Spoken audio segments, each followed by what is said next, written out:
France Maghreb 2. Bonjour tout le monde, bienvenue et ravi de vous retrouver sur France Maghreb 2. C'est parti pour votre grand forum avec, comme chaque jour évidemment, nos chroniqueurs. Et aujourd'hui, j'ai le plaisir d'accueillir Nasser Lajili qui est avec nous. Salut Nasser. Salut Christophe. Comment ça va Nasser? Bah ça va très très bien. Je suis très content qu'on va aborder la question des Chibani.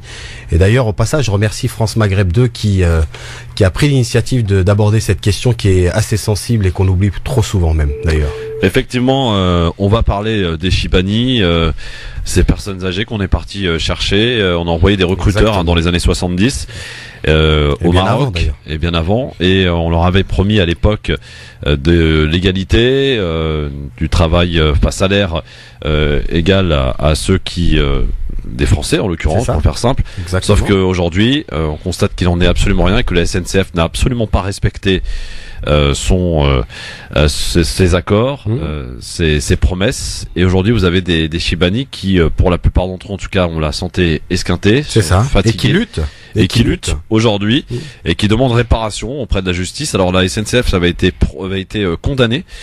Et la SNCF a fait appel et c'est demain effectivement que la décision sera rendue concernant l'appel. Est-ce que la SNCF va être condamnée à nouveau? La SNCF qui, vous en doutez bien, cherche à gagner du temps. Et quoi qu'il en soit, en se disant la chose la plus simple, les Chibani sont des personnes âgées. Et plus on gagnera du temps, moins il y en aura à indemniser, parce que c'est quand même une lourde somme qui est demandée à la SNCF. On parle de plus de 200 millions d'euros. Donc voilà, on en reparlera en tout cas. Pour une injustice, bien sûr. Criante. Exactement. Et d'ailleurs, quand on parle de Chibani, bon, il y a le cas de la SNCF, mais il y a aussi le cas de tous ces Chibani qui vivent quotidiennement dans des foyers, des Chibani qui sont complètement isolés, et on en discutera tout à l'heure, parce qu'effectivement, c'est une question assez large, mais je pense qu'il est important que nos auditeurs comprennent aussi la situation de ces Chibani qui souffrent tous les jours. C'est vrai, on n'en parle pas, et c'est évidemment pas ailleurs qu'on va en parler, donc France Maghreb 2 se devait, j'allais dire, c'est son devoir d'en parler. Bien sûr, avec Nasser Lajili. Aujourd'hui, c'est parti. D'abord, c'était il y a un an, jour pour jour. Nous étions le 30 janvier 2017. LGF, le grand forum. Merci d'être avec nous. L'émission qui vous ressemble et qui vous rassemble jusque 18h. Votre talk de fin d'après-midi avec Nasser Lajili qui est avec nous pour cette émission spéciale. Grande partie sera consacrée aux Chibani, parce qu'ils reviennent au devant de l'actualité, parce que demain ils ont un rendez-vous important devant le tribunal de Paris pour connaître enfin cette décision concernant la condamnation de la SNCF. Ça sera demain à 13h30. Un rassemblement d'ailleurs est prévu demain. Je sais pas si Nasser t'auras le temps d'y aller. J'aurai pas le temps malheureusement, mais je suis de tout cœur avec eux bien sûr. Donc, voilà, en tout cas, tous ceux qui le peuvent, on en reparlera tout à l'heure avec nos différents invités. Redouane qui est à la tête d'un collectif, et aussi plusieurs Chibani seront avec nous pour nous expliquer un petit peu ce qu'ils ont vécu, ce qu'ils demandent très concrètement, très précisément. En tout cas, on en parle tous ensemble tout à l'heure évidemment au 01 40 33 9000, et vous pourrez les interpeller, les interroger, et au travers aussi des réseaux sociaux Facebook France Maghreb 2, Christophe le Grand Forum ainsi que LGF officiel sur Twitter. Alors mon cher Nasser, oui, la question du jour elle est la suivante. En fait, j'ai vu comme ça passer une expérimentation qui va être lancée à partir de la rentrée prochaine dans les écoles de Nice. On va y installer des policiers municipaux non armés dans les écoles. Est-ce bien utile selon vous? C'est la question que l'on vous pose et à laquelle vous répondez sur France Maghreb 2 ainsi que sur Twitter LGF officiel. Et pour l'heure, vous êtes en majorité à dire absolument pas utile. 72% de non sur Facebook, 80% de non sur Twitter. Vous continuez en tout cas de voter. Vos appels nous intéressent et votre avis bien entendu. 01 40 33 9000. Nasser, est-ce bien utile? Non, mais c'est une catastrophe de penser de ramener une police municipale dans une école, dans des écoles. Je trouve quand même hallucinant qu'on y pense une seconde.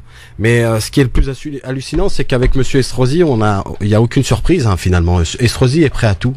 Donc il a installé 950 caméras de surveillance. Oui, c'est la ville d'ailleurs qui compte le plus de caméras en France. Hein. Et aujourd'hui, il va faire une expérience, c'est de ramener une police municipale dans une école en sachant qu'un policier, si demain un policier non armé, et si demain il y avait une attaque ou quelque chose qui s'organisait dans une école, quelle utilité il aurait? Bien sûr. Ouais. Qu'est-ce qu'il va faire de plus si par rapport à un enseignant ou à un surveillant? Voilà, je pense que c'est un peu. Je précise d'ailleurs que cette expérimentation, expérimentation a été validée par le ministère en question. C'est ça qui est donc plus hallucinant. Voilà. Vos appels au 01 40 33 9000. Nous sommes dans le 28, je crois, avec Younes. Salut Younes. Salut. Younes, c'est où dans le 28? Quelle ville? À Dreux, vous connaissez? Ah, Dreux, bah bien sûr qu'on connaît Dreux. Attends, Dreux. Belle ville. Tu nous écoutes comment là-bas? Bah, j'écoute dans la voiture et ça capte. Des fois ça capte pas, des fois ça capte, mais faut penser à mettre des antennes, hein. Ah ouais, on fait ce qu'on peut après, hein, tu sais, voilà. Faut investir à Dreux, il y a pas mal d'auditeurs là-bas. Exact, mais tu sais, c'est pas forcément nous qui choisissons, hein, c'est un peu le CSA qui contrôle un peu tout, quoi. Donc on candidate dès qu'il y a une fréquence qui se libère et on ne la donne ou pas, voilà. Alors Younes. Bah, l'objet de mon appel, donc c'est pour faire un petit big up au France Maghreb, à France Maghreb déjà. Ouais, c'est gentil. Et donc pour dire que demain je serai avec les Chibani. Ouais. Et j'insiste pour dire aux autres de venir et d'y assister, quoi. 13h30 devant le tribunal de Paris. Dis-moi Younes, sur la question du jour, est-ce que tu as un avis à nous donner par rapport à cette expérimentation qui va être menée dans les écoles de Nice à partir de la rentrée prochaine, hein, l'installation de policiers municipaux non armés dans les écoles? Bah, c'est compliqué, hein, maintenant, voilà, quand je me dis maintenant les petits vont aller à l'école, ils vont voir des policiers, ils vont se dire bon, on est surveillé à partir du plus jeune âge. Et je me dis voilà, je sais pas si c'est une bonne chose. Mais c'est hallucinant. En fait, la question c'est est-ce bien utile? Alors, est-ce que c'est utile selon toi? Bah non, pour moi non. Bon, d'accord. Parce que l'éducation, elle se fait chez les parents, elle se fait pas avec les policiers non armés à l'école ou. Mais c'est surtout la vraie question, c'est de savoir quelle est l'utilité des surveillants. Alors c'est non mais c'est oui. Alors la ville de Nice, la ville de Nice indique que c'est simplement pour rassurer. C'est le clan Estrosi qui met tout ça en œuvre. Bah oui. Non. Alors eux ils disent que c'est pour rassurer une éventuelle attaque terroriste. Au moins il y a des professionnels qui seront là pour encadrer les enfants, pour encadrer les profs. Ça engendre de la peur dès le plus jeune âge et je pense pas que ce soit bon. C'est pas utile. Donc pas utile selon toi mon cher Younes. Merci à toi en tout cas de ton appel. Et à très bientôt. Merci à toi. Et rendez-vous demain donc 13h30 pour ce rassemblement. Younes vous appelle également à y participer. On aura l'occasion d'en reparler tout à l'heure dans cette émission. 01 40 33 9000. Est-ce que c'est utile d'envoyer des policiers de la police municipale non armés dans les écoles de Nice? C'est l'expérimentation que va mener effectivement cette ville de Nice avec à sa tête Monsieur Estrosi. Allô, bonsoir. Oui, bonsoir, Mohamed de Paris. Bonsoir, chez Mohamed, comment ça va? Ça va et toi? Oui. Bonsoir, Yasser. C'est Nasser. Ça va très bien. Excuse-moi. Ouais. Excuse-moi, je suis désolé, je vais juste réagir par rapport à ce que tu disais sur le Canada, si je peux. Est-ce que je peux faire un je t'en prie, oui, c'était il y a un an, effectivement. Ouais. Je voudrais dire, voilà, je me suis toujours posé la question, qu'est-ce qui se fait la spécificité de la France en matière d'immigration? Pourquoi ça se passe autrement dans les autres pays, au Royaume-Uni avec leur communauté? Pourquoi c'est différent ici en France? Et j'ai toujours eu du mal à trouver la réponse, et peut-être que là j'ai un élément de réponse. Et je me dis, la France avait créé le racisme biologique pour justifier l'impérialisme. Allô? Oui, on t'écoute, Mohamed. On est tout oui. En 1792, quand ils ont été colonisés les autres pays, ils ont justifié l'impérialisme, le colonialisme, en disant que c'était des races inférieures, qu'il fallait les civiliser. Et à partir des années 60, on a commencé à décoloniser, et on a petit à petit mis de côté ce racisme-là, je pense, qui s'est estompé. Il y a des restes, mais il s'estompe le racisme de hiérarchisation des races. Pas beaucoup de personnes n'y croient encore. Et ce qui se passe en France, le plus spécifiquement par rapport à d'autres pays, je crois, hein, c'est qu'il y a deux fortes communautés. D'un côté, la communauté juive, et de l'autre côté, la communauté musulmane, si on peut dire communauté. Il y a des musulmans et des juifs pro-Israël. Et ces juifs pro-Israël veulent absolument justifier l'existence d'Israël et le sionisme en utilisant les génocides des juifs.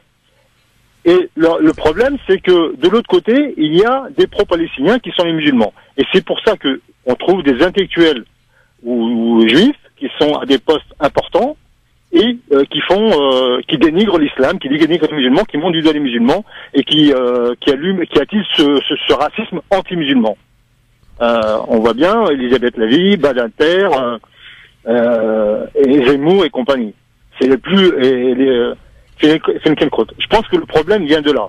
Et nous, notre problème aux musulmans, c'est que les gens qui accèdent au pouvoir, quel qu'il soit, politique, éditorialiste, etc., la plupart du temps, c'est qu'ils ont une haine de soi et qu'ils crachent sur leur communauté d'origine, qu'elle soit sociale ou ethnique ou religieuse. Voilà. Bon. Je sais pas ce que vous en pensez. Non, mais je trouve, mais effectivement, c'est très intéressant ce qui est soulevé. Mais après, bon, bien évidemment, après, c'est à nous aussi de nous organiser. Aujourd'hui, quand on sait qu'on a des mosquées, quand on sait qu'on a ce genre c'est triste à dire, hein, mais moi, je sais que je suis confronté parfois à voir que des présidents de mosquées aujourd'hui, sont tenus par des politiques. Et qu'aujourd'hui on nous bassine au quotidien sur la séparation de l'État et du culte, et malheureusement aujourd'hui on est toujours dans la même situation. Et ça existe que au sein de notre communauté. Vous verrez moins les gens, parce que malheureusement c'est triste à dire, mais ceux qui sont dans, on va dire des synagogues, ils s'adaptent à ce qu'on leur demande de faire. Malheureusement parfois on se retrouve dans des mosquées où c'est malheureusement le musulman qui doit s'adapter à celui qui va arriver, que normalement ça devrait être le contraire. Donc juste déjà sur cette question-là, sur l'organisation, sur bien évidemment tout ce que vous avez pu soulever, parce que ça c'est vrai, c'est une vraie question de fond, mais après on peut on peut s'en prendre qu'à nous-mêmes par rapport à cette situation. C'est parce qu'on sait pas, on n'est pas organisé malheureusement. On n'est pas organisé parce qu'on n'est pas encore assez éduqué, parce qu'on n'a pas encore des gens issus des grandes écoles, etc. Voilà, on n'a pas assez de pouvoir pour l'instant. Il faudra du temps pour que nos enfants, nos petits-enfants accèdent aussi à du pouvoir politique et littéraire, etc. Mais comment prendre le pouvoir quand on sait que le 3/4 des gens qui ne vont pas aller voter sont des gens issus de la communauté musulmane? Et vous le savez comme moi aujourd'hui. Aujourd'hui, c'est la difficulté qu'on a dans nos quartiers. C'est qu'aujourd'hui, quand on essaye de sensibiliser les gens à s'intéresser à la politique pour défendre leur cause, malheureusement, on se retrouve face à nous-mêmes et à faire des scores ridicules dans des quartiers populaires dans lesquels où on attendait des scores extraordinaires. Ouais, mais l'abstentionnisme dans les quartiers pauvres, c'est pas spécifique aux musulmans, c'est dans tous les pays développés. Non, mais bien sûr. Mais aujourd'hui, quand on sait que qui sont les premières victimes dans les quartiers populaires? Oui, mais c'est une question que je pose. C'est partout dans le monde entier, c'est comme ça. Non, mais bien, en France, les gens ne croient plus aux politiciens. Les gens ils sont tellement déçus qu'ils n'y croient plus. Oui, d'accord. Mais aujourd'hui, qu'est-ce qui leur interdit de s'engager politiquement? Qu'est-ce qui leur interdit d'aller juste voter? Ça prend 3 minutes avant d'aller faire son tournoi de foot ou aller faire son match de foot, parce que c'est triste à dire. Le dimanche, les gens s'intéressent plus à faire leur sport qu'aller parfois aller voter pour faire changer les choses. Je le dis parce que j'ai une expérience là-dedans. Moi je me suis présenté à plusieurs élections. Bon, voilà, effectivement, on est quand même une force dans notre commune, etc. Mais ce qui est triste à dire, c'est que le 3/4, et à chaque fois qu'on fait des réunions avec les gens qui sont mobilisés pour faire changer les choses dans nos quartiers et dans nos villes, ils sont un peu déçus de l'abstention. Et ça, c'est une vraie question de fond qu'il faudra peut-être aborder un jour. Ah, mais je sais bien, mais c'est dans tous les domaines. Et même au niveau syndical et tout, on voit par exemple même dans les lieux de culte, hein, je vous rappelle, hein.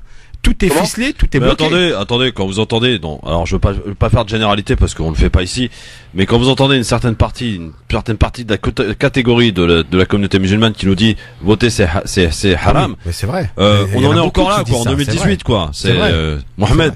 Je comprends, mais le réveil est tardif quand même.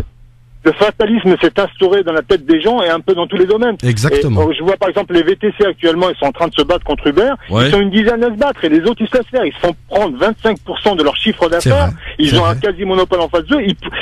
Alors qu'ils pourraient mettre à genoux ces multinationales comme Uber. Ils pourraient mettre à genoux parce qu'il suffit qu'ils déconnectent, ils mettent à genoux. Ils sont 10 à bouger et le Z ils regardent. Ouais. C'est vrai. Merci Mohamed en tout cas pour ton avis. À très bientôt.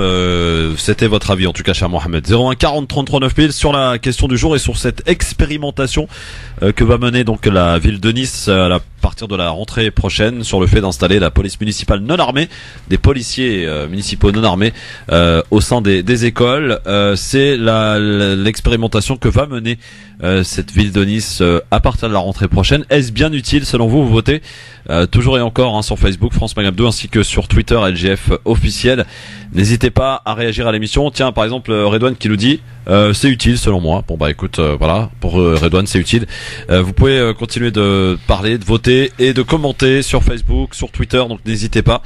On est en constance, j'allais dire, lien avec vous, et vous pouvez bien entendu nous appeler pour nous donner votre avis. 01 40 33 9000, c'est le numéro de téléphone qui vous permet d'intervenir en direct à l'antenne. C'est au-delà de cette expérimentation, et on sait d'où ça vient, donc Christian Estrosi, Nasser, oui. Est-ce que le fait de dire voilà, c'est pour essayer de rassurer les enfants, pour jouer, j'allais dire, sur cette peur permanente après ce qu'a vécu la ville de Nice, et cet attentat terrible pendant l'été 14 juillet 2016, jouer constamment sur cette peur, se focaliser sur une communauté quelque part, de continuer à essayer d'instaurer une certaine peur. Est-ce que c'est pour toi un argument valable? Non, mais Estrosi, c'est pas une surprise. Bon, ça date pas d'aujourd'hui. On le sait très bien qu'Estrosi aime bien jouer sur la peur. Estrosi, j'aurais bien aimé qu'il s'intéresse surtout à développer peut-être une police de proximité déjà dans les quartiers populaires, dans sa ville, dans sa propre ville. Au lieu de faire de la répression, c'est pas ça qui va régler le problème. C'est pas pour autant qu'il n'y a pas eu d'attentat d'ailleurs dans sa propre ville. Donc il peut faire ce qu'il veut, ça ne réglera jamais le problème. Est-ce que tu te souviens de ses déclarations après les attentats de Charlie Hebdo? J'en ai pas le souvenir parce que je l'écoute très rarement. Il avait dit, moi les frères Kouachi n'auraient pas fait 3 ronds-points dans ma ville. Ah voilà. Vous vous rendez compte après ce que l'histoire lui a répondu? C'est incroyable. Non seulement incroyable. Plusieurs ronds-points, mais en plus avec un camion. C'est un représentant, c'est le premier magistrat de la ville qui parle. C'est incroyable. Voilà. Bon, vous continuez en tout cas de réagir, de nous donner vos appels, enfin de nous appeler en direct au 01 40 33 9000, de réagir aussi sur Facebook et sur Twitter pour répondre à cette question et à cette expérimentation. Est-ce bien utile selon vous? Twitter LGF officiel, France Maghreb 2 sur Facebook, Christophe Le Grand Forum pour rester connecté et commenter évidemment. Un gire, bien entendu. Et puis vous le savez, depuis hier on a installé, et on va installer d'ailleurs de manière quotidienne désormais, à l'exception d'aujourd'hui parce que c'est une émission spéciale Chibani, des sujets dites de sujets de société, parce que alors beaucoup nous font le reproche de dire oui, la politique c'est bien mais ça nous casse la tête, on en a marre, on entend que ça de matin au soir, donc on va essayer d'installer tout en ne reniant pas, j'allais dire, les sujets importants qui font l'actualité, et bien installer des sujets, des vrais sujets de discussion autour de sujets qui interpellent et intéressent tout le monde. Donc hier nous parlions par exemple des sites de rencontres, mon cher ami Nasser, et n'hésitez pas à nous donner quelques idées de sujets que vous souhaiteriez que l'on aborde. Pour ce faire, vous allez nous contacter évidemment sur Facebook, Christophe Le Grand Forum, Twitter LGF officiel. On est bien à votre écoute, et on n'hésitera pas à mettre un sujet sur la table, en tout cas un sujet qui vous intéresse, un sujet que vous souhaiteriez que l'on aborde. Voilà, n'hésitez pas, Christophe Le Grand Forum sur Facebook.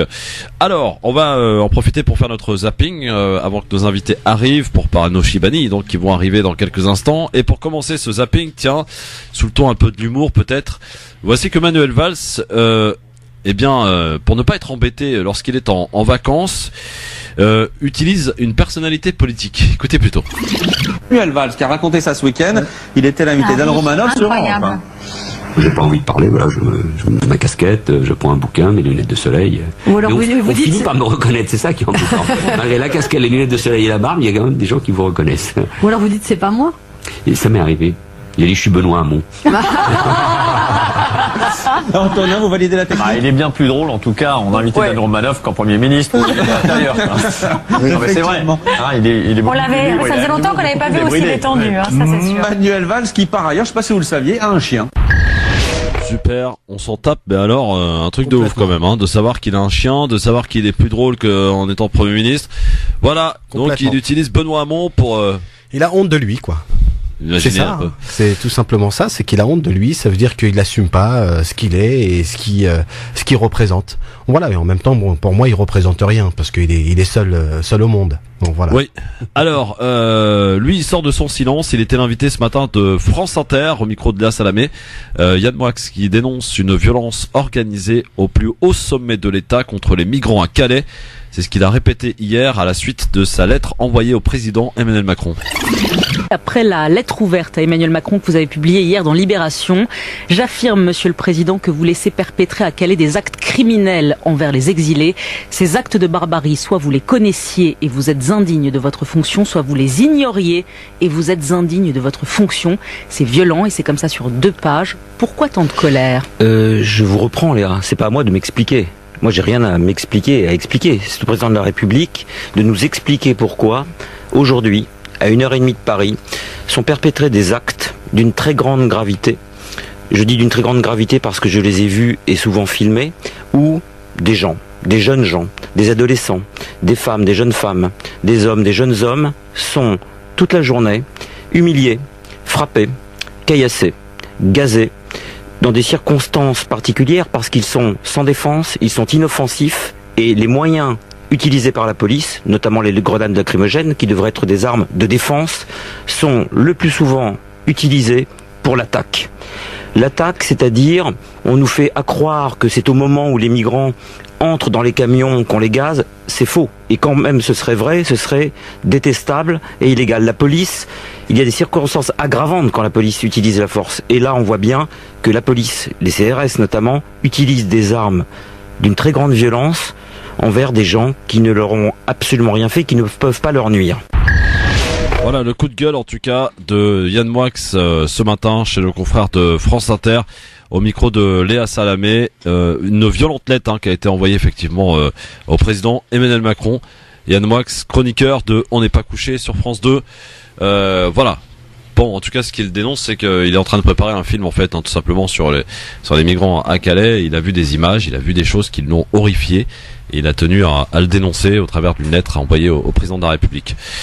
Pour finir ce zapping, une rafle de migrants, cette fois-ci c'est pas en France, aux Africains, et de nouvelles expulsions en Algérie. Ce sont des centaines de migrants subsahariens qui ont été expulsés ce dimanche à la frontière avec le Niger. Et ils avaient été arrêtés à Alger et dans la ville de Blida mercredi et jeudi dernier. Voilà donc cette info qui justement interpelle et beaucoup d'ONG dénoncent donc la situation des migrants et le sort qu'il aurait réservé en Algérie. Des expulsions donc ont eu lieu. Voilà, c'est terminé pour ce zapping en tout cas. Dans un instant, mesdames, messieurs, on va démarrer notre émission spéciale Chibani. Ils sont avec nous. On va en parler à peu près la veille tout simplement de cette décision attendue concernant la condamnation de la SNCF. On va parler de ces Chibani, on va vous les présenter et on va les mettre à l'honneur pendant au moins une petite quarantaine de minutes sur France Maghreb 2. Vous pourrez évidemment les interpeller, les appeler, leur poser des questions. 01 40 33 9000 sur Facebook, Christophe Le Grand Forum. Et vous n'oubliez pas et continuez de répondre à la question du jour aujourd'hui, à la suite de cette expérimentation de la ville de Nice qui va installer la police municipale dans les écoles à la rentrée prochaine. Je précise, non armée. Est-ce bien utile selon vous? Vous répondez sur Facebook, France Maghreb 2, et sur Twitter, LGF officiel. À tout de suite. Merci d'être avec nous en direct sur France Maghreb 2. Le Grand Forum, votre émission, votre talk de fin d'après-midi, de 16h à 18h, l'émission qui vous ressemble et qui vous rassemble. C'est parti, mesdames, messieurs, jusque 18h avec notre émission spéciale consacrée aux Chibani. Aujourd'hui, on va en parler, on va les mettre à l'honneur sur France Maghreb 2. Vous allez pouvoir les interroger dans quelques instants, mais pour l'heure et pour commencer cette émission, l'avis tranché de notre ami Nasser Lajili, qui a tenu, je le précise, à être là, parce qu'il m'a dit que ce sujet, eh bien, c'est un sujet qui l'intéresse, qui l'interpelle, qui le concerne, et on va voir ce qu'il en pense au travers de son avis tranché. C'est parti, jingle.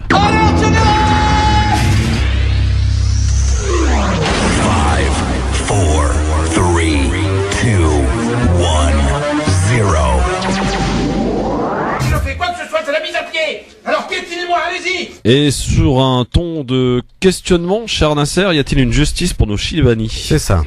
Que veut dire Chibani? Le mot Chibani indique un homme âgé, un homme qu'on doit respecter, un homme sage. Aujourd'hui, le mot Chibani évoque plutôt les vieux travailleurs immigrés, dont la plupart ont été cherchés dans leur pays d'origine et surtout sélectionnés pour l'économie française. Ils ont été utilisés dans les métiers les plus difficiles pour reconstruire la France après la Deuxième Guerre mondiale. La France a décidé de remercier ces Chibani en leur faisant subir les pires injustices. Certains vivent dans des chambres de foyer de 7, 12 ou 17 mètres carrés depuis plus de 40 ans. pour des loyers scandaleux de 400 à 500 €. Ils sont interdits d'accès au logement social ordinaire, malgré des anciennetés de 15, 16 ou 20 ans de demande de logement. Que ce soit dans des villes de gauche comme de droite, ils n'ont malheureusement pas la possibilité au droit de vote, et c'est ce qui explique cela. Le regroupement familial est de fait impossible, que ce soit en France ou dans le pays d'origine, pendant que d'autres ont des résidences secondaires. Ces mêmes Chibani n'ont pas le droit de dépasser 6 mois et 1 jour hors de France, sinon ils perdent une partie de leurs droits, c'est-à-dire l'ASPA pour ceux qui n'ont qu'une petite retraite. Ils doivent même rembourser le soi-disant perçu s'ils ne respectent pas ce délai. Beaucoup parmi la nouvelle génération ne connaissent pas la situation de ces Chibani. De fait, ils sont assignés à résidence en France. Il faut savoir qu'on les découvre parfois décédés dans leur chambre de foyer depuis 3 ou 4 jours, alors que leur famille est au pays et apprend la triste nouvelle bien après. Certains sont malades de diabète, d'autres sont sous dialyse, d'autres encore sont atteints de maladies très compliquées. Je crains fort que nous parlerons plus de ces Chibani dans 10 ou 15 ans, car ils ne seront plus parmi nous. Mais une chose est sûre, ils nous auront demandé de l'aide pendant plusieurs années, et leur situation, qui perdure depuis plus de 50 ans, ne s'est jamais réglée. Pour conclure, en résumé, Christophe, certains s'interrogent pourquoi ces Chibani ne partent pas définitivement au pays. La réponse est à la fois simple et absurde. La loi française leur interdit de fait. Cela porte un nom, c'est au minimum une discrimination légale. Une discrimination décidée et maintenue par l'État français au nom de tous les Français. Mais il est encore temps pour que chacun d'entre nous, pendant les quelques années qu'il leur reste à vivre, d'aller de temps en temps à leur rendre visite pour leur apporter un peu de réconfort et de l'aide administrative. Voilà Christophe, mon avis tranché. Merci Nasser, un avis tranché en direct sur Facebook. Christophe, le grand forum. Eh bien, vous pouvez nous appeler si vous le souhaitez pour nous dire un petit peu ce que vous pensez de cet avis tranché. C'est vrai que tu soulignes un point important, Nasser, c'est que beaucoup de cette jeune génération ne connaissent pas, ne serait-ce que le terme Chibani, ou peut-être il n'est pas approprié selon le bon usage, j'allais dire, du mot employé. C'est exactement ça, mais c'est triste, parce que je sais que je suis confronté à avoir des discussions avec des jeunes de quartiers populaires qui fréquentent d'ailleurs ces foyers pour certains, qui vont faire leurs prières parce qu'il y a une petite salle de prière à l'intérieur, mais ils ne connaissent pas leur situation ou ne connaissent pas leur vie quotidienne au quotidien. Donc c'est important aussi de soulever la situation dramatique de ces personnes âgées qui ont participé bien évidemment à la construction de ce pays. Effectivement, et merci à toi en tout cas. On t'entend pas, Christophe. Brillamment, mon cher ami. Merci. Hein, on t'entend pas, Christophe. On va en parler dans un instant avec eux, bien entendu, nos invités qui sont très nombreux. Le temps d'accueillir Kamel qui est au standard. Ah bon, on m'entend pas, c'est normal, le micro était pas ouvert. Je te disais, voilà. Je disais merci beaucoup Nasser pour ce brillant avis tranché. Donc on va accueillir Kamel qui est avec nous. Salut Kamel. Oui, bonsoir à toi Christophe, bonsoir à tous les auditeurs, à Nasser. Bonsoir, et effectivement, moi je voudrais réagir tout à fait.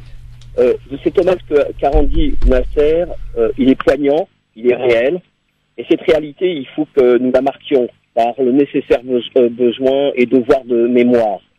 Donc, dans la situation dans laquelle nous nous trouvons les uns et les autres, il est important et judicieux de pointer la manière dont ont été traités ces gens, c'est nos pères, nos mères, et je crois que par rapport au positionnement que nous devons avoir, j'espère que tous ceux qui sont à l'écoute retiennent ces leçons.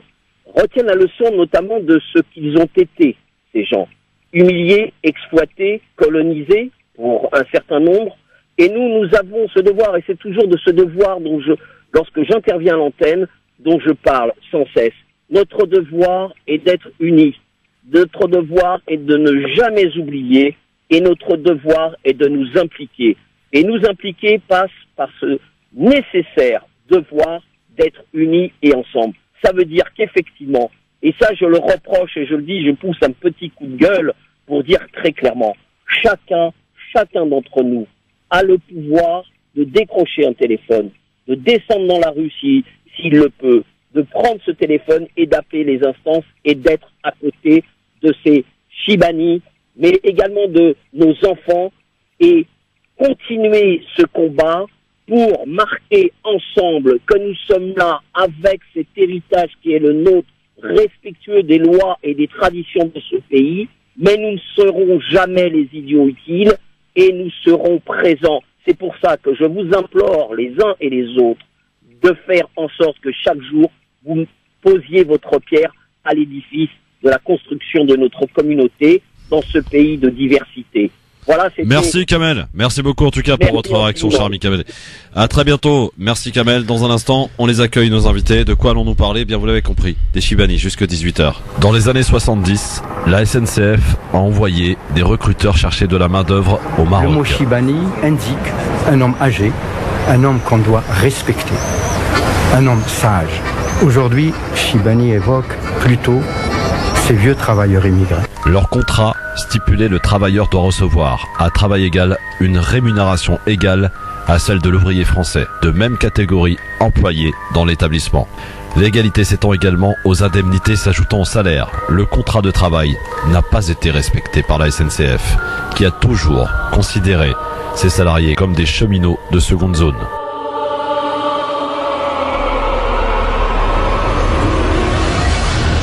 Je suis venu mois de février 53.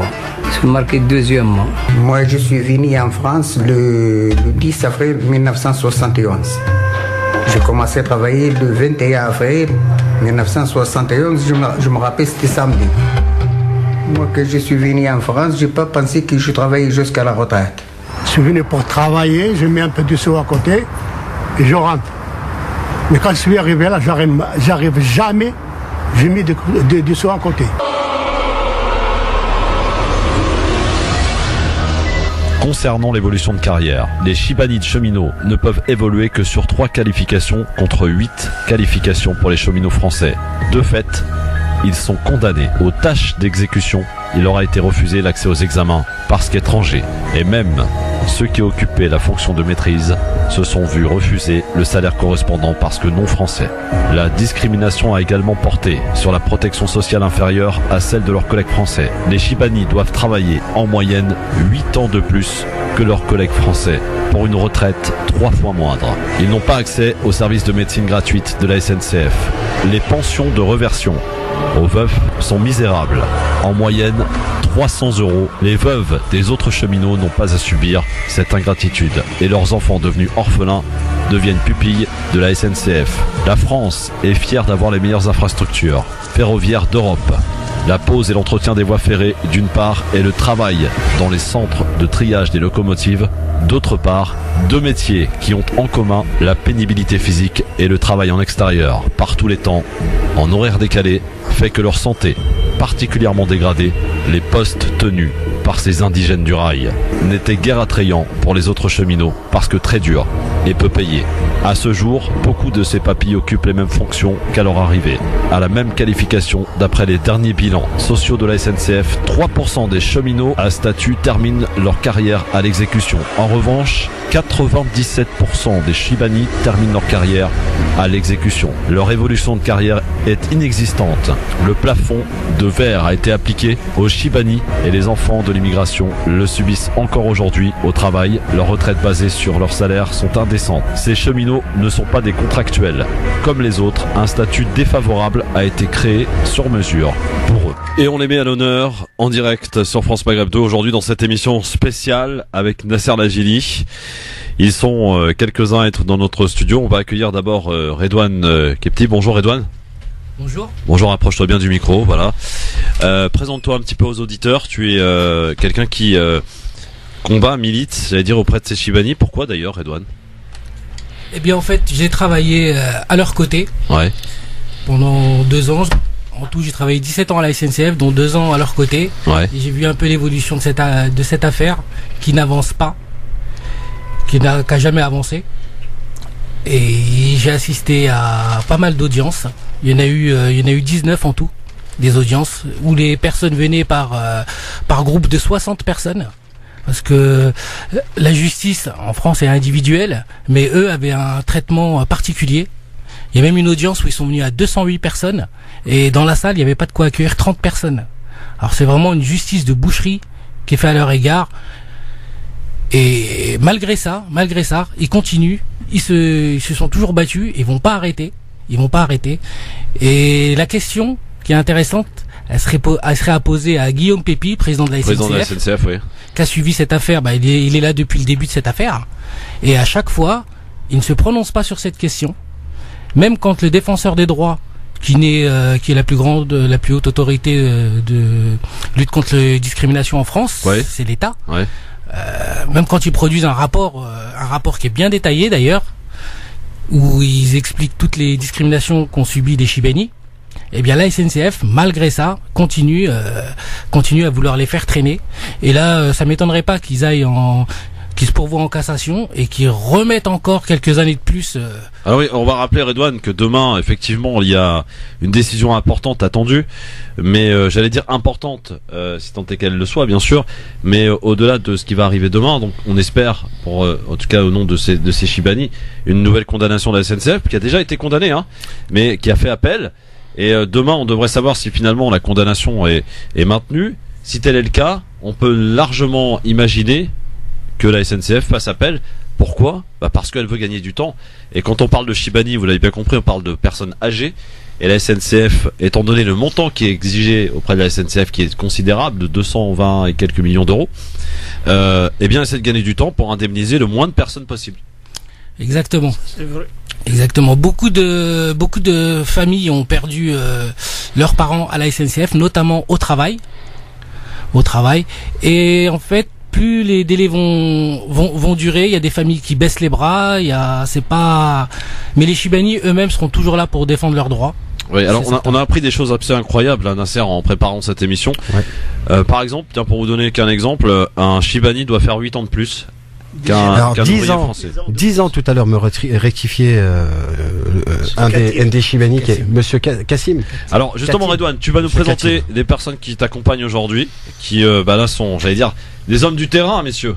Des hommes pour qui on peut être fier, parce que lorsqu'on prend le train et qu'on voyage dans de bonnes conditions et de bonne sécurité, c'est grâce à vous et à tous ceux qui sont dans vos situations, parce que je le disais tout à l'heure, le travail le plus pénible c'était pour vous, parce que peu attrayant, peu payé. Les ouvriers, j'allais dire français de la SNCF, ne voulaient pas faire ce boulot parce que c'était du travail difficile par tout temps, de pluie, par temps froid, chaud. Vous étiez là en horaire décalé, oui, dans des conditions absolument difficiles, compliquées. D'ailleurs, votre santé aujourd'hui s'en ressent. Alors, Redouane, est-ce que tu peux nous présenter ceux qui t'accompagnent aujourd'hui ? Bien. Alors, je vais les présenter. Alors, c'est deux cheminots qui ont travaillé, qui ont beaucoup de mérite parce ils ont travaillé plus que tous les autres cheminots. C'est leurs aînés. Ah oui. C'est leurs aînés. D'accord. Et donc, il y a Monsieur Katim qui est à ma gauche. Monsieur Katim, salam alaikum, marhaba bik. Président de l'association qui soutient les Chibani. Ouais. Monsieur Marquise, à ma gauche aussi, qui a travaillé longtemps à la SNCF. Ouais. Qui a travaillé plus de 40 ans. 43 ans. Et pour mémoire, il y a même une personne qui a travaillé, pas qu'une, mais une que je connais, qui a travaillé jusqu'à 70 ans. 70 ans. Et ils lui ont demandé de partir en retraite 2 jours avant sur un coup de fil. Ne venez pas lundi, vous êtes en retraite. La manière dont on les traite, c'est horrible. Ouais. C'est horrible. Alors, on va peut-être avoir vos témoignages. Je pensais à Monsieur Katim, par exemple. Tiens, rapprochez-vous bien du micro. Attends, Christophe, oui. Je pense que Radouane, il a quelque chose à dire aussi. Il y avait une personne. Oui, il y a aussi Farid qui est avec nous, Farid Benahi, qui fait partie du Front Uni des immigrations et des quartiers populaires. C'est un front uni qui a beaucoup soutenu les Chibani partout en France, et on leur tire le chapeau, et qui appelle aussi au rassemblement le mercredi à 13h30 pour venir soutenir. Demain, mercredi 31 janvier, demain à 13h30, ça se passe où exactement ? Devant le Palais de Justice. Palais de Justice, Paris. 10 boulevard du Palais, métro Cité. Et il faut être là parce qu'on a ce devoir aussi, par respect, j'ai envie de dire, parce que quand on dit Chibani, on a tout de suite cette marque de respect qui apparaît. Ces gens qui ont lutté, qui ont mis leur famille de côté, qui vivaient dans des conditions parfois difficiles, dans des petites chambres, dans des foyers, et qui ont laissé pour la plupart leur famille dans leur pays d'origine, au Maroc. On est venu les chercher, on leur a promis l'égalité, on leur a promis du travail, on leur a promis. Et aujourd'hui, ils se retrouvent à être tout simplement, ils se retrouvent déconsidérés, et surtout, ils se retrouvent. Est-ce qu'on peut parler de trahison ? Est-ce qu'il y a trahison, pour le coup, de la France et en particulier de la SNCF concernant les Chibani? Je vais préciser un point avant de laisser mes amis parler. En fait, c'est pas des promesses qu'on leur a fait, c'est un contrat qui était noir sur blanc, qui stipulait l'égalité de traitement, l'égalité de rémunération. Donc la SNCF, si elle s'en tenait qu'au contrat, elle n'a pas respecté le contrat déjà. D'ailleurs, c'est pour ça qu'elle perd aujourd'hui. À chaque audience. Elle perd, mais elle tire sur les délais. Oui, non, mais ça on est d'accord. Ouais, ça on est d'accord, ça va continuer, ça il faut en être conscient. Mais sur le fait qu'effectivement la SNCF ne respecte pas le contrat, c'est pour ça qu'elle est condamnée. Bien sûr. Exactement. Voilà. Alors, qui veut prendre la parole en premier peut-être allez-y. Monsieur Katim. Je suis Monsieur Katim Ahmed, je suis l'original de cette combat de Chibani qui a commencé en 1998 jusqu'à présent. On a 848 personnes ils vont passer demain et on a 350 qui vont arriver et se trouvent auprès d'hommes. Et cette combat, elle est très chère pour moi parce que j'ai découvert la discrimination. Racontez-nous un peu votre histoire. Vous êtes arrivé en France en quelle année? Je suis arrivé en 72. Oui. Et je suis logé dans un bungalow à Pantin. Oui. Ni toilette, ni douche. Oui. Pendant 6 mois. Oui. Et c'est vraiment. C'était quoi votre mission à la SNCF? Quand je suis arrivé, j'ai travaillé changer des traverses. Ouais. Et après, après 18 ans, j'ai demandé un logement. Ils m'ont dit non, pour l'instant, vous n'avez pas le droit. J'ai continué à travailler jusqu'à 75. Ils m'ont trouvé un logement. J'ai continué à travailler, mais j'ai changé le métier. Je suis parti au triage. Ouais. Jusqu'à 93, je suis parti au transport. Et au 2004, je suis parti au commercial. J'ai fait les 4 filières, la SNCF. Ouais. Suite à l'examen de commercial en 2004, malgré ça, ils ne m'ont pas donné la position KFD, c'est-à-dire maîtrise. Et c'est pour cela que alors que vous avez fait un travail équivalent. Ah oui, oui. C'est pour cela qu'en 1998, j'ai pris cette démarche. Nous étions à peu près 52 personnes jusqu'à 79, jusqu'à 2009. En 2009, entre 2009 et 2013, on est arrivé à 845 personnes. C'est-à-dire que ce dossier concerne 845 personnes. Au dossier, oui. Voilà. Des Chibani qui aujourd'hui et sont demain l'attente, la chance que la SNCF ne va pas faire partir en cassation. En espérant bien, comme on a demandé à tout le monde. Est-ce que vous avez des regrets concernant le fait d'être venu, d'avoir fait confiance et d'avoir fait ce travail à la SNCF? Est-ce que vous n'êtes pas dit plusieurs fois, à plusieurs reprises, j'aurais dû rester chez moi? Oui, moi j'ai déjà travaillé au Maroc pendant 13 ans. Quand ils sont venus en 72, ils ne sont pas venus directement à Casablanca où il y a l'office d'immigration. Ouais. Ils sont partis dans toutes les régions. Ouais. Ils ont emmené les médecins et tout. On a passé les examens et tout dans une ferme. Prise de sang, les yeux et tout. Ouais. Sauf la radio qu'on a passé à Casablanca. Et on a pris le chemin. On roule que la nuit. Et la journée, on reste, c'est-à-dire, on a pris le train de Casablanca à Tanger, la nuit, et on a passé la journée. On a traversé la nuit en Espagne. De l'Espagne, on a pris le train la nuit. On est arrivé à Madrid, un changement. On a resté toute la journée à Madrid. Et on a pris le train pour Hendaye. Et après, on a pris le train pour Austerlitz. On n'a trouvé personne à l'accueil pour qu'on arrive à... Quand vous êtes arrivé en France, il n'y avait personne pour vous accueillir? Il n'y a personne. Nous étions une dizaine de personnes qui sont destinées à la SNCF, la région de l'Est, la gare de l'Est. Il n'y a personne. On a débrouillé tout seul. On a demandé au métro qui nous amène à la gare de l'Est. Ils nous ont emmenés. Après, on a cherché. On a trouvé. Ils sont venus nous chercher. Et ils nous ont emmenés dans un bungalow. Nous étions 6 par bungalow. Il n'y a même pas 6 mètres carrés presque. 6 mètres carrés, c'est hallucinant. Ouais. C'est vraiment, pas de toilette, pas de douche, pas de... La cuisine dans le... Comment ça s'appelle? Dans le bungalow. Vous avez passé combien d'années à la SNCF? 37 ans. 37 ans, et aujourd'hui vous êtes à la retraite? Oui, je suis à la retraite depuis 2012. Oui, 2012. Et 1120 euros. La retraite. 1120 euros? Oui, c'est pour ça. Alors, à titre de comparaison, le même parcours au sein de cette société d'un autre homme, sauf qu'il a la particularité d'être français, il gagne combien la retraite? Normalement, les Français, ils ont le minimum 15 ans, ils ont leur retraite. Mais ce qui est hallucinant dans ce qui est dit, Christophe, c'est qu'on a ces Chibani aujourd'hui qui ont cotisé plus qu'un Français de souche. Bah oui, ils ont fait entre 8 et 10 ans de plus. Voilà, ce qui est hallucinant, c'est que, et ce qu'il faut savoir aussi, c'est que un Français, on va dire de souche, qui soit français, il peut s'installer tranquillement sans aucun problème dans un pays comme au Maroc, comme l'Algérie ou la Tunisie, et il peut revenir quand il veut. Mais un Chibani qui a pris et qui est en retraite aujourd'hui, il n'a pas droit de dépasser 6 mois et 1 jour. Sinon, il est obligé de rembourser tout ce qu'il a pu percevoir précédemment, si je me trompe pas, et il se retrouve dans une situation dramatique. Donc, il est condamné malheureusement à rester en France et ne pas dépasser ces 6 mois. Ça, je trouve ça scandaleux. C'est une discrimination que l'État accepte et qui cautionne depuis plusieurs années. Ça fait plus de 40 ans que ça existe. Et aujourd'hui, comment nous, on n'est pas capable d'accompagner ces Chibani pour les soutenir et les aider dans leur démarche. Je trouve que, et heureusement d'ailleurs qu'il y a des associations qui ont été présentes. Hein. Effectivement, il y a plusieurs associations qui sont présentes et qui les soutiennent quotidiennement. Moi, je suis arrivé, ça fait 7 ans que je m'intéresse à la cause des Chibani, mais parce que j'ai été interpellé par un de ces Chibani. Donc, j'y vais souvent dans des foyers pour les aider dans les côtés administratifs, etc. Mais je dis ça pourquoi? Parce que je veux que nos auditeurs et auditrices écoutent et essayent de se sensibiliser sur la cause de ces Chibani. Et que j'espère tout simplement que demain, on pourra trouver du monde pour les soutenir, parce que je trouve que c'est pas normal qu'en 2018, ça existe encore.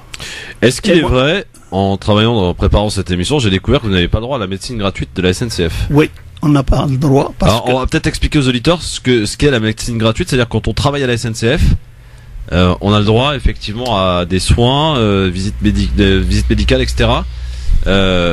Vous, non?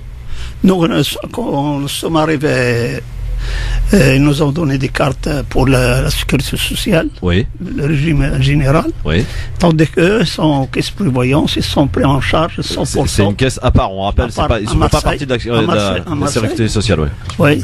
Ils sont payés 100%, même les maladies, il fait une journée, c'est les payer. Nous, on a 3 jours de carence, et à partir de 3e... Vous vous rendez compte, messieurs dames, voilà, là c'est concret quand même, comme discrimination, il n'y a pas plus parlant. Un cheminot aujourd'hui ne fait pas partie de la sécurité sociale, ils ont une caisse de prévoyance qui est basée à Marseille, oui, 100% remboursé, arrêt de maladie, etc., pas de jour de carence. Oui. Vous, non seulement vous n'êtes pas dans cette caisse de prévoyance, mais à la sécurité sociale, oui, et vous avez 3 jours de carence. Oui. 3 jours de carence, et à partir du 4e jour, ils ne paient que 50% jusqu'à le 11e jour. Donc autrement dit, il n'y a pas intérêt de s'arrêter, quoi. Ouais. Ouais. Mais tout ça, on n'a pas le droit de la carte circulation au début. Ouais. On a juste la carte lieu de résidence et le lieu de travail.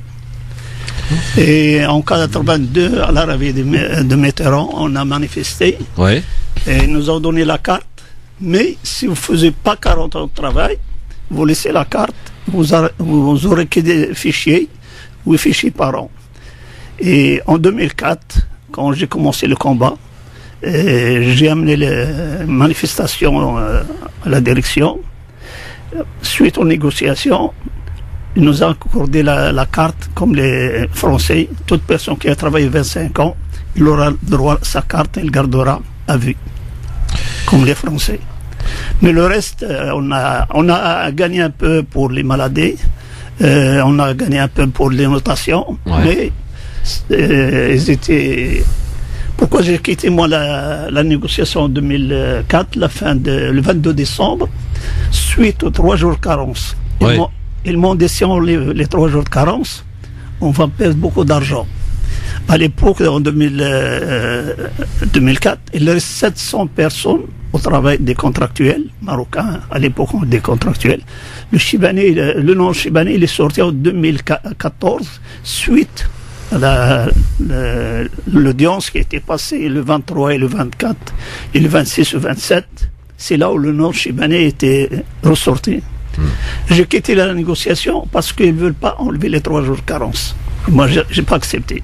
C'est pour ça que... Dans votre cas, aujourd'hui, combien de personnes sont concernées à la SNCF, c'est-à-dire qui travaillent toujours à la SNCF et qui effectivement vivent dans les mêmes conditions et ont droit finalement à rien par rapport aux autres, quoi. Est-ce qu'il y a encore des gens concernés qui travaillent, qui sont actifs concrètement aujourd'hui? Il reste 1%, 2%.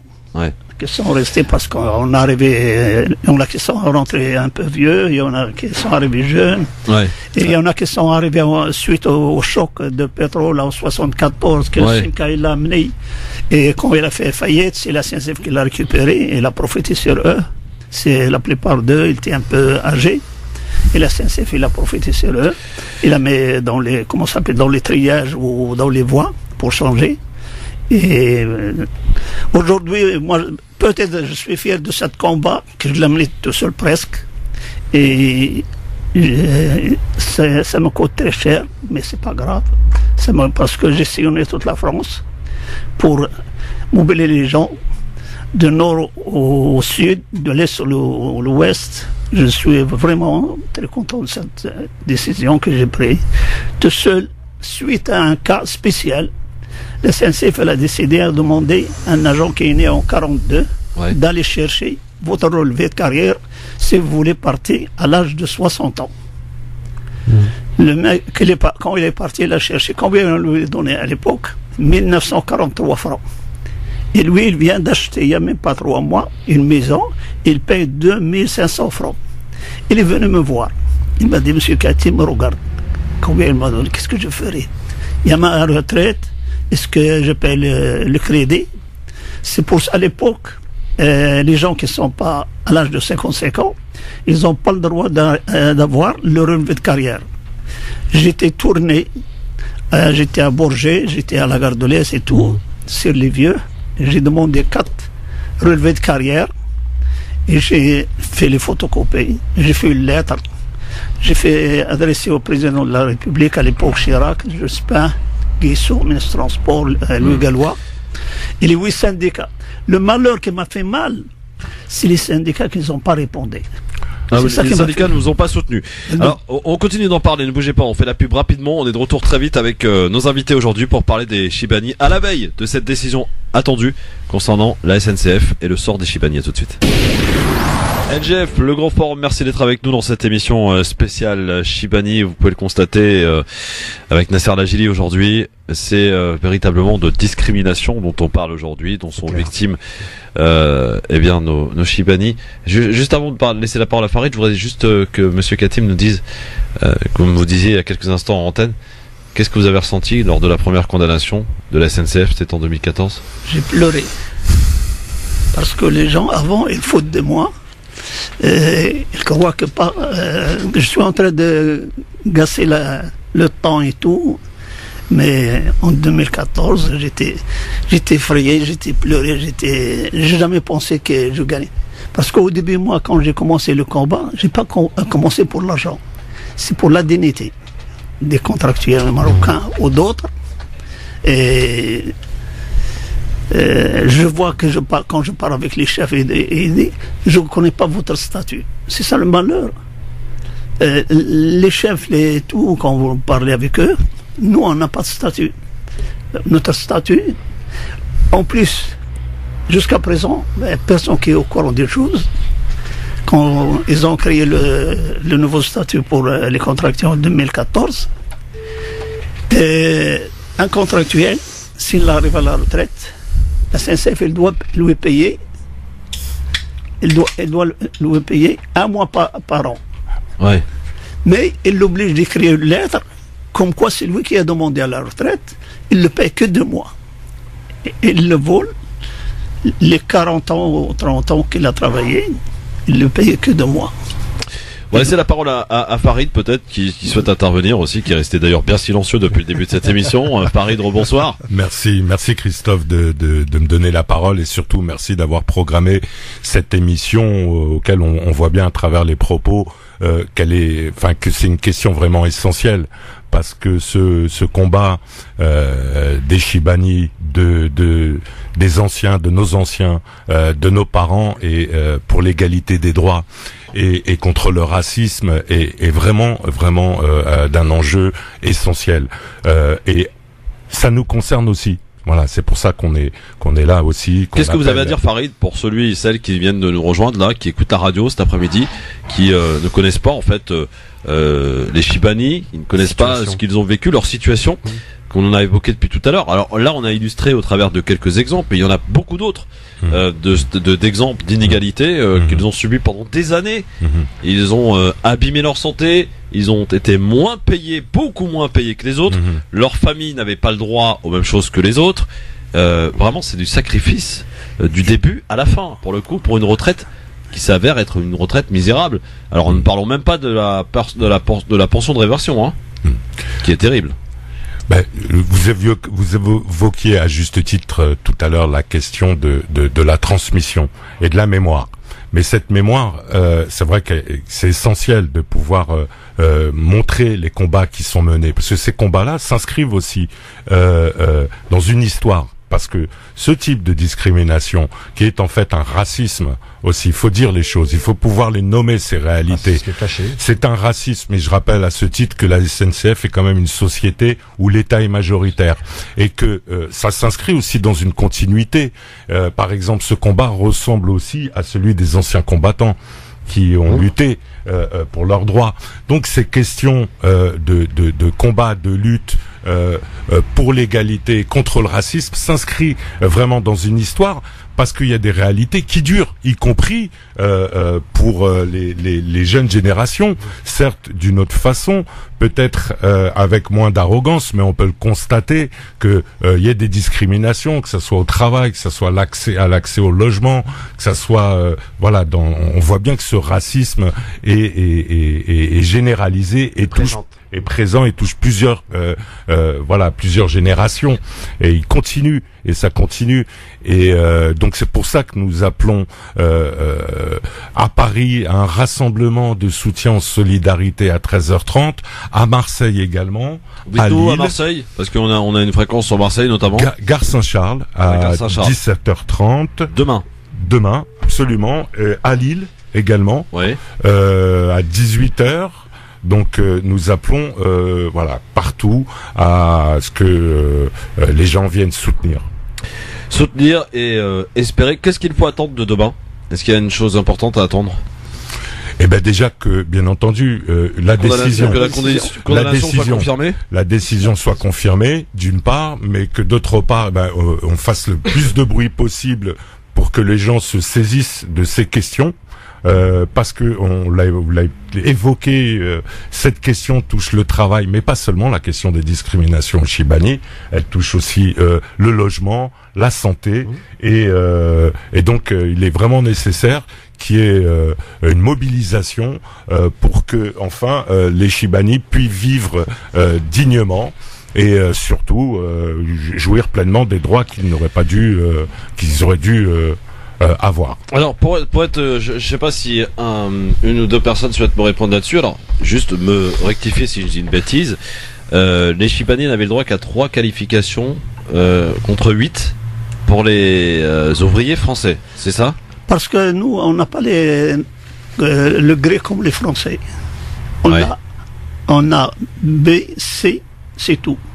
Tandis que B il va jusqu'à 11, il passe au C. Après c'est 12, après il va aussi 15. Dans la manœuvre, ça n'existe pas la maîtrise. Pour les ouvriers, ils sont limités aux 15, mais 15 position 15. Moi je me rappelle bien en 2009, un calife C, il est parti avec 1 million de francs. Mais non, regarde combien on touche maintenant. C'est à l'époque, maintenant, ils touchent plus que 2500 € par mois. Est-ce que vous avez eu des soutiens de la part de personnes donc français qui travaillent à la SNCF non, pas du tout. Qui n'ont jamais dénoncé cette inégalité? Non. Je suppose que vous leur avez dit, hein. Les syndicats qu'on a basé sur les syndicats, parce que moi j'étais adhéré au CEDRAI, c'est eux que j'ai pris comment travailler, comment faire. Ouais. Et quand j'ai fait appel le 30 avril 2003, un rassemblement des Marocains, c'est la première fois, ils m'ont dit si vous avez arrivé à réussir à rassembler des personnes, vous avez fait beaucoup de progrès. Mais quand on est arrivé à la bourse de travail, on a trouvé 120 personnes. Et là, les syndicats, ils étaient effondrés, et ils étaient vraiment piégés. Et c'est là qu'il m'a donné beaucoup de la force, et j'ai continué. Mais il n'y a que Sudrail qui m'a soutenu jusqu'à présent, qui me soutient. Il y a la force ouvrière qui est venue un peu pendant les manifestations 2014, parce que 2014, on a passé toute l'année aux manifestations, au ministre Transport, l'exposition des trains à Champs-Élysées et tout, partout. Et on a bloqué des trains, les négociations en plus. Mais on n'a jamais soutenu par les dirigeants CGT ou par l'UNSA. Il n'y a que les deux syndicats qui un peu, surtout Sudrail qui m'a soutenu beaucoup. Jusqu'à présent, une donne locale pour les gens, pour discuter, pour faire les papiers, pour tout, et rassembler les dossiers, etc. C'est bien de le préciser. C'est bien de le préciser ce rôle des syndicats, parce qu'en fait, les syndicats ont été les grands absents de cette question. Alors 846 collègues qui se font discriminer, et qui sont cheminots aussi, aucun soutien. Et on remercie Sudrail qui a aidé les Chibani jusqu'en 2004. Mais après, quand les Chibani ont voulu aller en justice, Sudrail leur a dit, écoutez, nous, on reste avec vous si vous trouvez un arrangement avec les directions. Ils n'ont pas voulu rentrer en conflit avec la SNCF. Là-dessus, sur ce sujet, en tout cas, bien précis. Ils ont dit, à partir du moment où vous allez en procès, on vous soutient plus. Et leur arrêt, c'est l'arrêt de ce soutien. Il a été fait à partir à peu près du dépôt des dossiers au prud'homme. Maintenant, c'est sûr que il leur passe un local, c'est gentil, mais c'est pas du travail syndical pour moi. Et ces positions de syndicats, en fait, elles divisent les ouvriers. Elles divisent les ouvriers parce qu'après on a des ouvriers entre parenthèses d'une certaine catégorie. Ils défendent que les ouvriers à statut. Les salariés de la SNCF, ils défendent que ceux qui ont statut. Ceux qui sont contractuels, pour eux, ils ne font pas partie de leur famille. Et ce qu'on attend aussi demain du procès, du délibéré de la Cour d'appel de Paris, c'est aussi que ça ouvre un peu la perspective de la clause de nationalité qui est appliquée pour la SNCF. Il faudrait qu'ils les retirent de leur statut. Ce qu'ont fait d'autres entreprises, je citais tout à l'heure. Ah oui, merci de les avoir cités. A été enlevé, notamment à EDF, à la Poste, la Sécurité sociale. C'est le seul. Pas à la SNCF. Pas à la SNCF. C'est le seul établissement, le EPIC, établissement public industriel à caractère commercial, qui n'a pas retiré cette clause de nationalité. Il faudrait aussi qu'ils retirent de leur texte ce fameux statut PS25 qui est appliqué seulement aux Chibani. C'est quoi ce statut, pour préciser? Pour préciser, alors on a deux catégories de personnel à la SNCF. Il y a les contractuels et les cheminots. D'accord. Ça, c'est régi par le dictionnaire des métiers de la SNCF. Les Chibani qu'on a là étaient des cheminots, sont des cheminots. D'accord. Mais des cheminots entièrement à part. Pour eux, c'est pas des cheminots à part entière. De seconde zone, ils leur ont créé un règlement statut particulier, quoi. Sur mesure que pour eux. Que pour eux. C'est pour ça que c'est facile de dire pour la SNCF qu'ils ont, oui, mais on a 10 000 contractuels, pourquoi les autres ne vont pas devant les tribunaux? Parce que les autres ne sont pas cheminots. Ça pose, juste pour finir, ça pose aussi la question des emplois fermés. Il y a 7 millions d'emplois qui sont en France, qui sont fermés aux Africains. Ils sont ouverts aux Français et aux Européens, mais pas aux immigrés ou aux personnes venant des anciennes colonies. C'est des emplois fermés. Est-ce que on peut parler d'une sorte de colonisation qui se perpétue, qui continue finalement au travers de ce que vous subissez, de ce que vous avez subi, de cette injustice? J'invite les auditrices et auditeurs d'ailleurs qui souhaitent apporter leur témoignage. Je sais pas, en écoutant cette émission depuis tout à l'heure, vous apprenez peut-être des choses qui vous font bondir comme nous. 01 40 33 9000, n'hésitez pas si vous souhaitez qu'à leur apporter leur soutien. Qui plus est, encore mieux, soyez là demain en 13h30 devant le palais de justice de Paris. Mais je sais que bon, évidemment, il y a pas mal qui travaillent.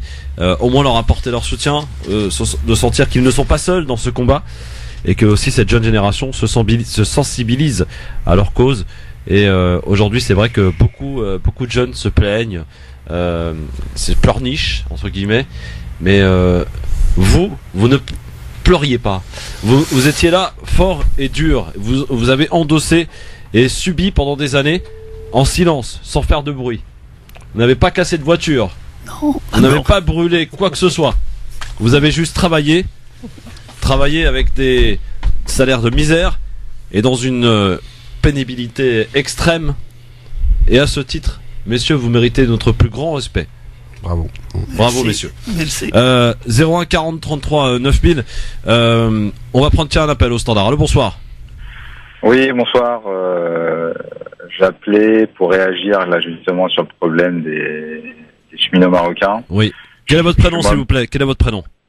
Moi, c'est Mohamed. Mohamed, vous nous appelez d'où? De Paris. D'accord, on vous écoute. Je suis moi-même un cheminot, donc c'est quelque chose que je connais bien. Donc voilà, c'était vraiment pour leur dire de continuer, de pas lâcher l'affaire et vraiment de poursuivre, parce que même au sein des directions à SNCF, ils sont conscients du problème. Mais voilà, pour pas ouvrir la porte à d'autres contestations, voilà.